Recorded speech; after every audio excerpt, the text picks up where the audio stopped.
Assalamualaikum warahmatullahi wabarakatuh. Saya Anissa Gustiara dari Sistem Informasi Reguler 5A dengan NIM 090313819246162.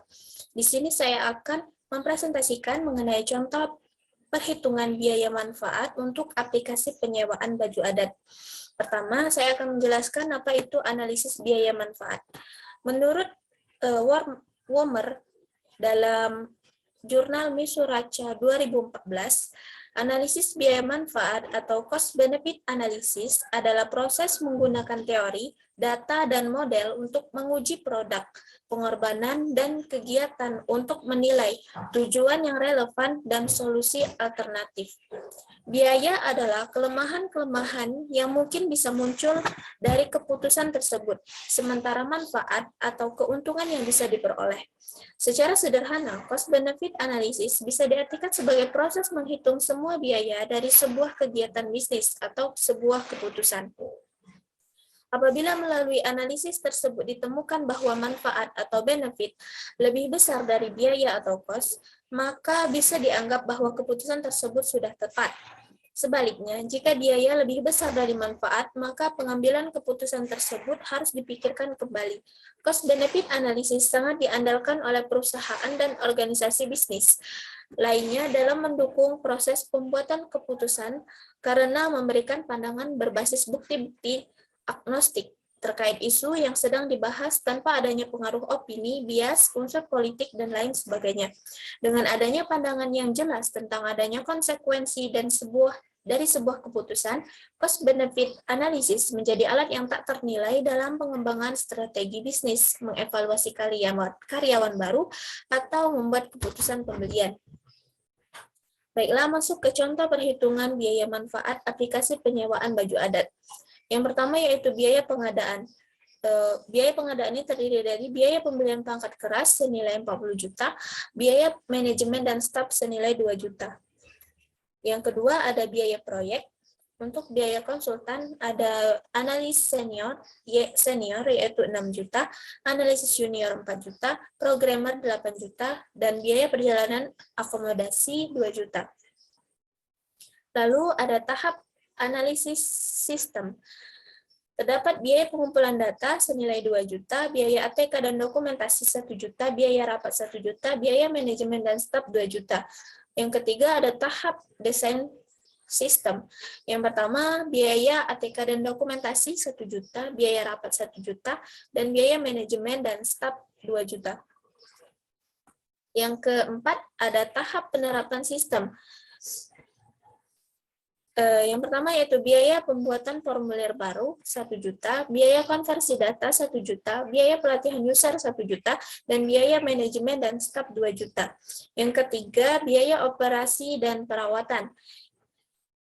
A. Biaya personil 800.000 untuk tahun pertama, 800.000 untuk tahun kedua, 900.000 untuk tahun ketiga, dan 900.000 untuk tahun keempat. Biaya perawatan hardware. Dari tahun pertama ke tahun keempat konstan dengan 500.000. Yang C, biaya manajemen dan staf. 750.000 untuk tahun pertama dan kedua, 1 juta untuk tahun ketiga dan keempat. Sehingga total biaya untuk tahun ke-0 yaitu 77 juta, tahun pertama 2.050.000, tahun kedua 2.050.000, tahun ketiga 2.400.000, dan tahun keempat 2.400.000. Yang keempat, keuntungan berwujud. Pengurangan biaya operasional 1 juta untuk tahun pertama sampai tahun keempat, masing-masing 1 juta. Pengurangan biaya karena kesalahan proses, masing-masing 1 juta untuk tahun pertama dan sampai tahun keempat.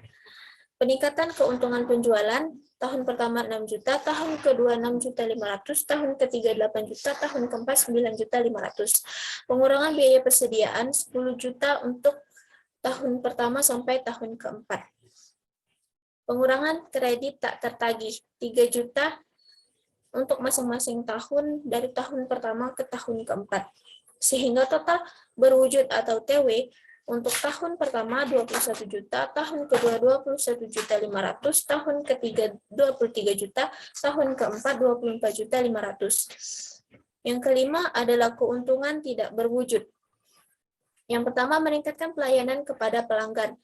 2.500.000 untuk tahun pertama, 5.500.000 untuk tahun kedua, 6 juta untuk tahun ketiga, dan 8 juta untuk tahun keempat.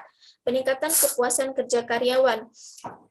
500.000 untuk masing-masing tahun pertama sampai tahun keempat. Yang terakhir, peningkatan kualitas keputusan manajemen. 2.500.000 untuk tahun pertama, 3 juta untuk tahun kedua, 3 juta untuk tahun ketiga, dan 3 juta untuk tahun keempat.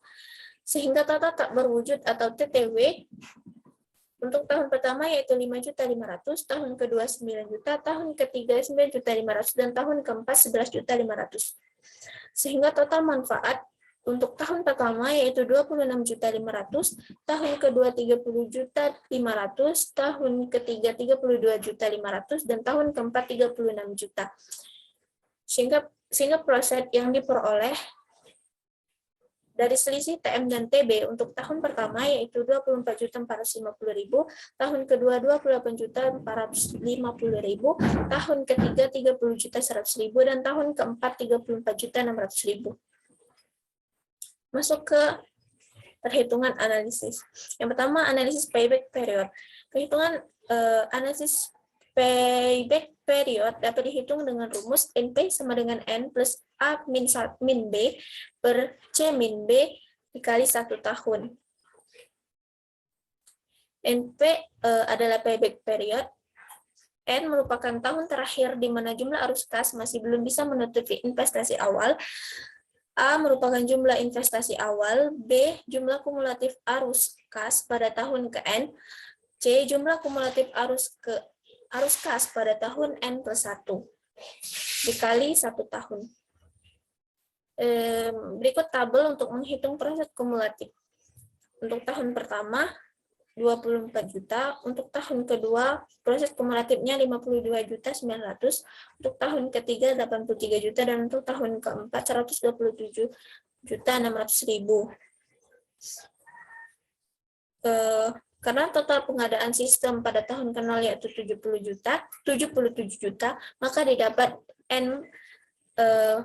N-nya adalah tahun kedua, karena 83 juta sudah lebih dari 77 juta. Lalu A jumlah investasi awal 77 juta, B jumlah kumulatif arus kas pada tahun ke N 52.900.000, C jumlah kumulatif arus kas pada tahun N plus 1 83 juta dikali 1 tahun sama dengan 22 dikali 77 juta dikurang 52.900.000, 24.100.000 dibagi 83 juta dikurang 52.900.000, 30.100.000 dikali 1 tahun, sehingga didapat hasil 2,80 tahun. Sehingga payback period sudah dapat dicapai pada tahun kedua dengan detail 2,8 tahun. Dari fakta itu disimpulkan bahwa yang ditanamkan pada rancangan sistem ini akan mencapai titik impas atau break-even point atau BEP pada waktu 2,8 tahun, yang berarti bahwa pada tahun ketiga perusahaan mulai dapat mengambil keuntungannya dari sistem. Yang kedua yaitu analisis return on investment. Adapun perhitungan ROI sistem ini adalah biaya pengadaan sistem pada tahun ke-0 yaitu 77 juta, biaya perawatan sistem pada tahun pertama 2.050.000, biaya perawatan sistem pada tahun kedua 2.050.000, biaya perawatan sistem pada tahun ketiga 2.400.000, biaya perawatan sistem pada tahun keempat yaitu 22.400.000, sehingga total keseluruhan untuk total biaya yaitu 85.900.000. Sedangkan total keuntungan yang didapat yaitu total manfaat pada tahun pertama 26.500.000, total manfaat pada tahun kedua 30.500.000, total manfaat pada tahun ketiga 32.500.000, dan total manfaat pada tahun keempat 36 juta. Sehingga total manfaat yang diperoleh yaitu 125.500.000. ROI dapat dihitung dengan total manfaat dikurang total biaya dibagi total biaya dikali 100%. Sehingga 125.500.000 dikurang 85.900.000 dibagi 85.900.000 dikali 100%, sehingga didapat nilai 46,10%. Artinya, sistem ini akan memberikan keuntungan pada tahun ketiga sebesar 46,10% dari biaya pengembangannya, sehingga sistem ini layak digunakan bagi perusahaan. Yang ketiga yaitu analisa Net Present Value atau NPV. Perhitungan NPV dapat dihitung dengan minus nilai proyek ditambah proses 1 dibagi 1 plus 1%, ditambah proses 2 dibagi 1 plus 1%, ditambah proses N dibagi 1 plus 1% pangkat N.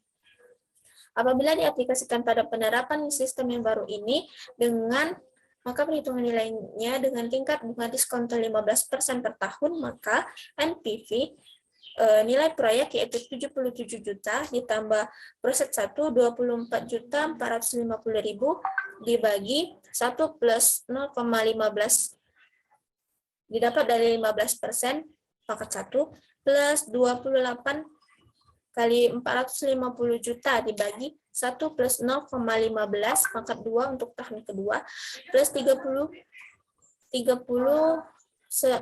juta 100.000 dibagi 1 ditambah 0,15 pangkat 3 untuk tahun ketiga ditambah 34 juta 600.000 dibagi 1 plus 0,15 pangkat 4 untuk tahun keempat, sehingga diperoleh nilai 5.343.57,8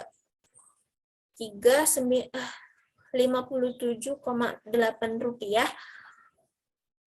Dari hasil perhitungan ini dapat disimpulkan bahwa jumlah keuntungan yang diterima oleh perusahaan pada tahun ketiga apabila sistem ini diterapkan adalah 5.347,8 rupiah atau NPV lebih besar dari 0, maka proyek tersebut layak